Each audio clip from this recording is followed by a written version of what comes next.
लंका खाद्य पदार्थ बहुत व्यवहार होता एक खाद्य अटे। यही लंका एक प्रकार रागुआ खाद्य अटे। यह दक्षिण एशिया जेपरि चीन, भारत, श्रीलंका, पाकिस्तान परी देशर अधिक चाष एवं व्यवहार होता है।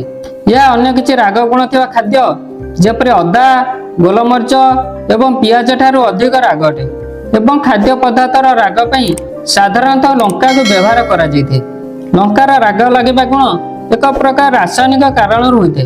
बर्तमान यार वैज्ञानिक कारण विषय आलोचना करवा।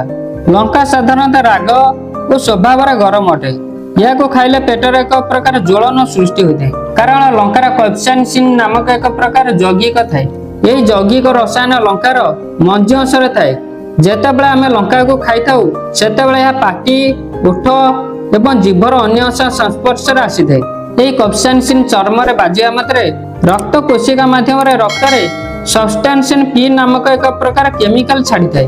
यही केमिकल मस्तिष्क को गरम एवं रागर संकेत दे थाए। फल यह आमको राग लगी थाए एवं पेटर एक प्रकार ज्वलन सृष्टि होता है। यही कैप्साइसिन वायु माध्यम शरीर अन्य अंग बाजिया मात्रे निजर स्वाभाविक राग और ज्वलन गुण प्रकाश करता है। लंका को छिंडाई देले तार मंजीरू यही कैप्साइसिन वायु संस्पर्श आसी आखि, मुह, नाक इत्यादि लगी थाए, जहाँ फल आखि, नाक, मुहर ज्वलन सृष्टि होता है।